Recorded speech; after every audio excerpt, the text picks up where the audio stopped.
Bonjour à chacun d'entre vous, bienvenue sur Séphiroth et compagnie. Je vous retrouve pour le tirage du week-end du 19 février avec des messages vraiment importants. D'abord, je vais vous souhaiter un beau week-end à tous et puis j'espère que vous allez tous bien. Je reprécise d'ailleurs que demain matin, nous avons notre formation sur l'intuition. Donc je me réjouis, il reste quelques places pour les gens qui voudraient y participer.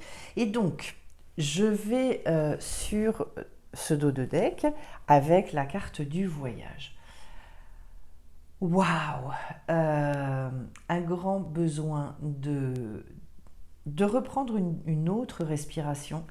Et je vous dirais avec cette carte-là, c'est par l'expérimentation. Quand on voyage, en tout cas pour ma part, je planifie pas tout, je n'organise pas tout du début à la fin parce que j'ai besoin aussi, sur ces périodes-là, de me dire enfin, euh, oui, il y a cette notion d'aventure. Oui, je vais pas être là à regarder tout au cordeau, comment il faut que je fasse, parce que j'ai envie de spontanéité, parce que j'ai envie de re-respirer. La carte, elle est très belle parce qu'en même temps, il y a un côté très intérieur, il y a un côté aussi très centré sur le cœur. Qu'est-ce que moi je veux? Et puis il y a une chose très très intéressante. Alors ce cœur, on le retrouve ici, mais on le retrouve aussi là-haut, au niveau du front et de la fontanelle, etc.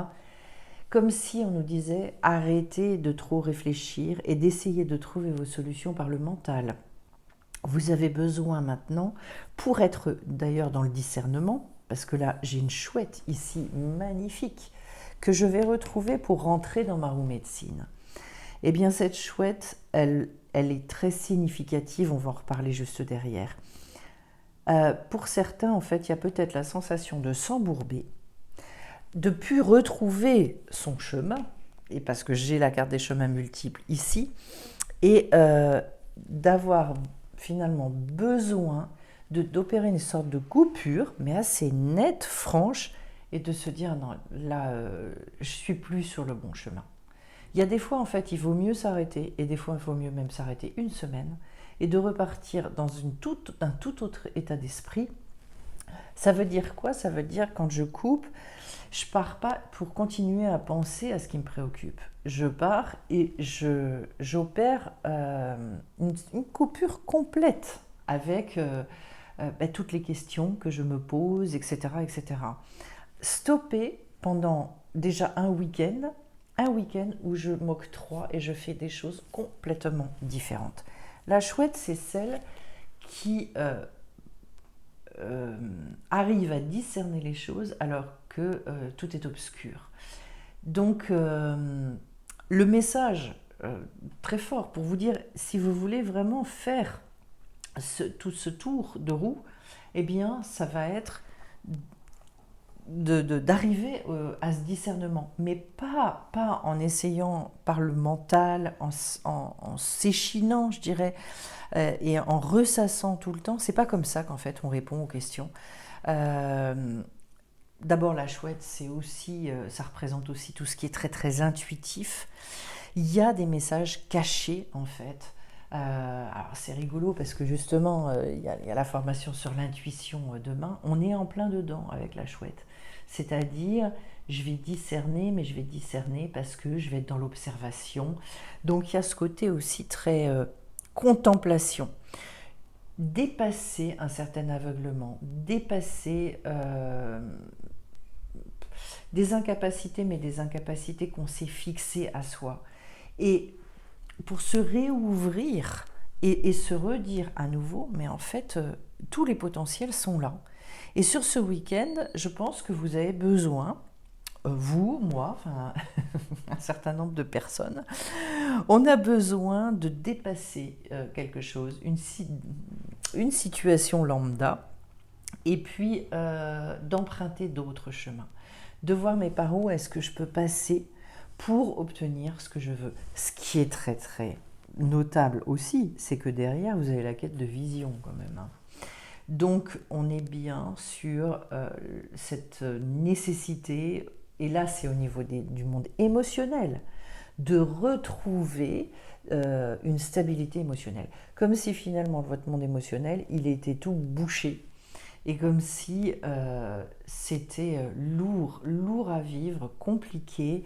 La quête de vision, quand on la place au niveau de tout ce que nos ressentis émotionnels, ça veut bien dire que j'ai besoin de jouer à la chouette, hein. Comme si j'étouffais finalement sous trop d'émotions, trop de choses qui me submergent. Alors, une réouverture et comme une reprise de liberté. Vous pouvez par exemple discerner dans les émotions qui vous submergent en ce moment, quelles sont les choses récurrentes qui reviennent. Est-ce que vous entendez certaines accusations que vous vous faites à vous-même?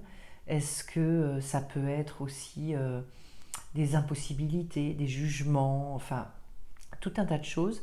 Qu'est-ce que ça génère chez vous au niveau intérieur? Comment est-ce que ça vous plombe? Et de vous dire, eh ben, par rapport à ça, je décide de voir et de présenter les choses, mais complètement différemment. Et je suis très attentif à tous les petits signes de la vie. Je me refais, c'est un petit peu, comment dire, comme si vous deveniez un peu spectateur de votre vie.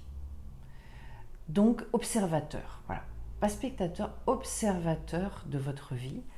D'ailleurs, ce qu'il y a d'intéressant, c'est que juste derrière, j'ai la carte de l'aigle, au niveau du mental. Donc, ça m'indique bien ce besoin énorme de prendre du recul par rapport à la situation et de lâcher complètement ce mental. C'est pas simple, je le sais, parce que le ressassement, c'est quelque chose de très lourd à vivre, de très compliqué. Lui, il a une espèce d'acuité absolument hors norme, l'aigle. La seule chose, c'est que non seulement il est très haut, il voit les choses de très très haut. C'est pour ça que je vous parlais de besoin de prendre du recul. Donc il faut s'envoler quelque part.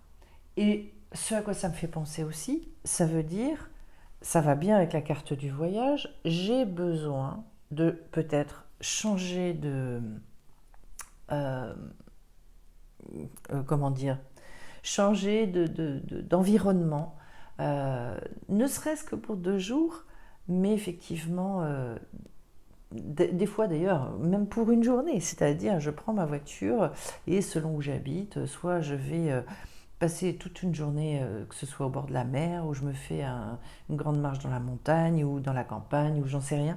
Mais en tout cas, je coupe complètement. Et je pars avec ma petite salade, mon sandwich, j'en sais rien. Et je vais prendre un grand bol d'air. Et je regarde les choses complètement différemment. Ça se travaille. Ça, ce sont des choses qui sont très faisables. De se dire, tiens, j'essaie d'aiguiser ce regard, en fait, pour aller voir les choses complètement différemment. Ne serait-ce qu'une journée, c'est énorme de se prendre finalement et de le faire en conscience, en se disant, ben, aujourd'hui, c'est plus le ressassement, c'est plus toutes ces idées qui peuvent tourner dans ma tête. Je pars vraiment en quête de vision au niveau émotionnel pour redécouvrir et renourrir un monde émotionnel qui soit complètement différent. Là, ce sont les grandes questions de la vie avec l'aigle, parce que c'est aussi le fait de se dire, non seulement je détermine mes priorités, mais qu'est-ce que je suis venue faire dans cette vie? Est-ce que quels sont mes buts? Qu'est-ce que je m'étais fixé? Qu'est-ce que je me fixe aujourd'hui, etc. Et ça, je pense que si on fait ce tour de roue, en fait, il y a possibilité d'y voir beaucoup plus clair et de revenir après une journée avec peut-être certaines réponses, pas parce qu'on aura réfléchi aux questions, mais parce qu'on aura coupé et fait complètement autre chose.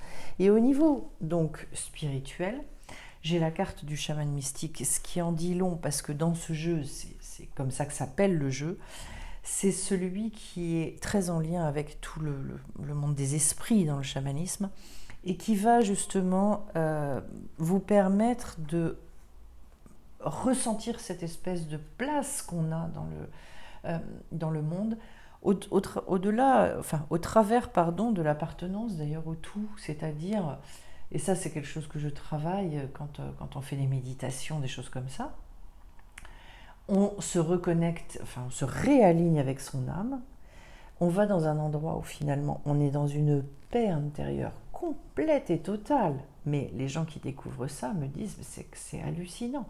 Il n'y a plus un souci, il n'y a plus l'ombre d'un ressassement mental. Et, et dans cet endroit-là, en fait, on a cette espèce de conscience incroyable qu'effectivement, non seulement on est totalement à notre place, mais en plus on appartient à ce tout cosmique-là. C'est, et là, on a les antennes toutes ouvertes. Là, en toute sincérité, oui, il y a une alchimie incroyable qui se crée. On est en train de vous parler de ça. Avec cette carte, c'est vraiment euh, l'idée d'opérer des alchimies. Le chaman mystique, il est capable de danser entre les mondes, c'est-à-dire effectivement d'être dans cette espèce de connexion. Vous voyez pourquoi je vous parlais de prendre du recul, waouh, d'avoir une vision des choses qui est beaucoup plus fine, beaucoup plus performante, mais pas par les moyens qu'on a l'habitude d'employer. Je pense qu'il y a, enfin de toute façon et de ce que je perçois, je comprends de plus en plus que euh, pour s'adapter à toute l'évolution du monde qu'on est en train de connaître, etc., on va avoir besoin d'adopter une manière de réfléchir qui va être complètement différente. On est dans un système occidental, j'en parlais, je crois que c'est hier avec ma fille, où c'est la toute-puissance de l'intellect. Et on pense qu'on va tout régler avec ça. Et maintenant, en fait, on a profondément besoin de sagesse. Et il est bien d'ailleurs question aussi, je vous en ai pas parlé avec la chouette, il est bien question de sagesse également. Mais au secours, cette manière de vouloir tout régler à coup de volonté et et de toute puissance du mental, elle ne marche pas. Et en plus ça va avancer, plus on va s'apercevoir qu'en fait ça ne marche plus. Donc pour trouver les solutions, pour réouvrir des chemins multiples, c'est-à-dire les voir tout simplement, ça ne veut pas dire qu'ils n'existent pas, ça veut dire qu'il y a des fois on ne les voit plus. Eh ben j'ai besoin de partir dans cette quête de vision, de revoir complètement ma manière d'envisager les choses et toutes ces émotions qui sont liées à ma manière de penser. Hein. Parce que, et ça, ce sont des choses qui se travaillent. Quand on a certaines croyances, on s'enferme et on se crée soi-même des peurs, des enfermements terribles qui génèrent vraiment une espèce de bouillonnement intérieur et d'emprisonnement. Hein. Mais on s'emprisonne tout seul. Et alors, ce qu'il y a d'intéressant, c'est qu'au milieu du tirage, j'ai la carte des anciens. Euh, Nous, dans notre tradition, on ne connaît pas trop ça. Alors, surtout aujourd'hui. Dans le chamanisme, les anciens représentent en fait tous ceux qui, euh, qui vivent dans ce monde-là, hors du temps, et qui ont vaincu la mort, en fait. Donc, bien évidemment, l'accès à une connaissance qui est et qui nous dépasse complètement. Euh, Ces anciens-là, ils ont vécu l'incarnation, ils ont suivi tout ce cycle-là, ils détiennent des mémoires extraordinaires auxquelles ils ont accès beaucoup plus facilement que nous, on va dire. Voilà. Comme s'il était question de se reconnecter justement à des mémoires cosmiques. On parlait l'autre jour des annales akashiques. Ce ne sont pas les termes que j'emploie, mais pourquoi pas. Enfin, je veux dire, moi de toute façon, je ne suis pas fermée, je ne suis pas dogmatique. Je dirais que dans la tradition avec laquelle moi j'ai travaillé, eh bien, toute cette sagesse-là, justement, elle est représentée par la Kabbale. Alors, la Kabbale, qu'on a associée à des choses par extension, enfin, on a utilisé ce mot-là et on l'a diabolisé parce qu'il a été associé à certains organismes, etc. La Kabbale, pour être très très clair, c'est quoi? C'est un ensemble d'écrits extrêmement volumineux de tout un tas de sages au fil des siècles et des millénaires qui ont commenté la Torah. Voilà. Et donc, et c'est vrai que là-dedans, au sein de cette Kabbale, là, il y a certains textes qui sont relativement ésotériques et qui sont difficilement accessibles. Mais il y a des milliers d'ouvrages et des millions de pages. Donc en fait, si vous voulez, dans la manière d'étudier, on va effectivement vers cette sagesse. Il y a des textes qui sont qui détiennent des secrets très profonds. Et c'est vrai que ce sont des textes qui sont, pour certains, qui ne doivent pas tomber entre n'importe quelle main. Tous les sages qui ont créé ces textes-là les ont énormément codés, justement. Pour certains textes, hein, pas pour tous, mais pour bon nombre de textes, c'est codé. De telle sorte qu'en fait, il n'y a que d'autres sages qui peuvent les expliquer et qui peuvent les transmettre. Voilà. Et petit à petit, on arrive à une vulgarisation. Le but de cette Kabbale, c'est de délivrer en fait des secrets avec lesquels l'humanité est prête à vivre au fur et à mesure de son évolution. Voilà. Et donc, en ce moment, on assiste d'ailleurs à une espèce d'éclosion par rapport à ça, puisque pendant des siècles, les textes hébraïques étaient, ils étaient brûlés, ils étaient interdits, etc., etc. Et puis aujourd'hui, et notamment avec Internet, eh bien, il y a une ouverture qui est en train de se créer par rapport à ça, et qui apporte des connaissances qui sont inédites, qui sont relativement hors normes. Je vous prends juste un exemple. La connaissance de l'atome, elle était dans cette tradition-là, elle s'est opérée au Moyen-Âge.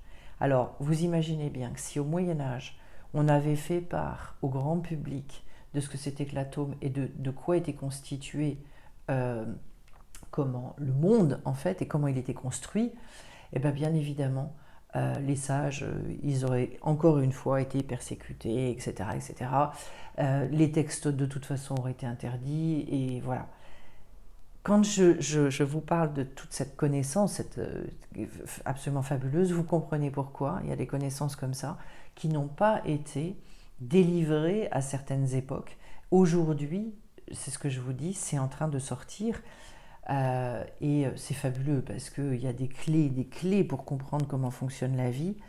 Donc en fait, et pour moi, c'est comme si on nous disait, cette carte des anciens, appuyez-vous sur une tradition aussi. Alors moi j'insiste toujours là-dessus, je le dis dans le cadre de toutes les personnes qui font des démarches pour avancer, etc. Essayez d'aller vers des personnes qui ont cette base-là, cette espèce de fondation. Pourquoi est-ce que c'est si important? À mon avis, parce que quand on ne s'inscrit pas dans une tradition, quelle qu'elle soit, encore une fois, je ne suis pas prosélyte, j'ai horreur de ça. Mais quand on n'a pas une base, ça peut partir vite dans tous les sens. Voilà. Et que y a besoin, vous allez très vite comprendre pourquoi, hein, de toute façon. Quand vous avez une tradition qui a été remâchée, qui a été expérimentée pendant des siècles, voire des millénaires, il y a eu un nombre de cerveaux et de personnes qui sont passés sur ces sujets-là qui a été considérable. Et donc, ça a pu être mâché, remâché, expérimenté, etc., etc. Si vous avez quelqu'un qui arrive et qui vous dit « moi j'ai trouvé ça comme ça, je l'ai sucé de mon pouce et tout », chacun voit midi à l'horloge, à son horloge, chacun gère comme il veut. Mais je pense qu'il y a plus de sécurité et de profondeur finalement dans quelque chose qui a pu être justement entre les mains de tous ces anciens. C'est sûrement pas par hasard, vous voyez que le tirage il est quand même extrêmement cohérent, voilà.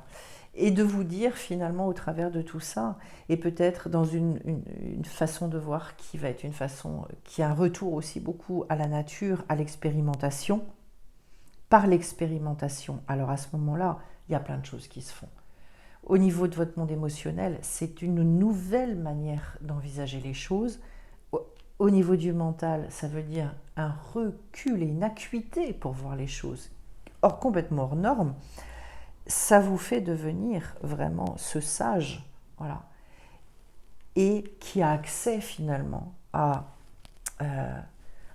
c'est au-delà du savoir, hein, parce qu'en fait, cette connexion avec les anciens, ce qu'elle est en train de nous dire, c'est aussi justement cette appartenance au tout dont je vous parlais à un moment donné.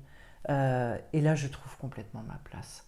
Là, je sais que je m'inscris vraiment dans une grande histoire, l'histoire avec un grand H, et que j'ai vraiment un rôle à jouer, une place à trouver. Peut-être pour certains, ça peut parler de faire un voyage, entre guillemets, initiatique. Alors, attention, on n'est pas forcément dans ce cadre-là, dans le fait de se dire je vais faire un voyage chamanique et je vais passer. Non. Il y a possibilité de faire des voyages initiatiques sans, je dirais, sans l'ouverture de la mer Rouge. Voilà. C'est-à-dire, en fait, j'ai plein de personnes qui me témoignent de vivre des choses, soit à travers des rêves, soit des fois, mais des espèces de révélations incroyables dans des endroits auxquels elles ne s'attendent pas du tout. Tout ça, d'ailleurs, on va en parler demain en formation, parce que je vais parler au-delà de l'intuition, des révélations, des prophéties, toutes ces choses que l'on peut avoir dans nos vies, d'où ça vient, comment on les trie, comment on les traite, etc. Ben écoutez, je pensais vous faire des tirages complémentaires. Je vais m'arrêter là parce que, parce que je trouve que ce tirage, il est hyper parlant. Mais vous voyez qu'en fait, c'est comme si on nous disait, là, il y a quand même un cap à passer. Et le cap, vous ne le passerez pas en vous prenant la tête, hein. Le cap, vous avez bien compris, c'est vraiment en allant chercher, mais vraiment complètement d'autres expérimentations. Eh bien écoutez, j'espère que ce tirage vous aura parlé. Je vous remercie d'avance pour vos likes, vos commentaires, etc. Et puis à ceux que je vois demain, eh ben, avec grand plaisir de vous retrouver pour la formation.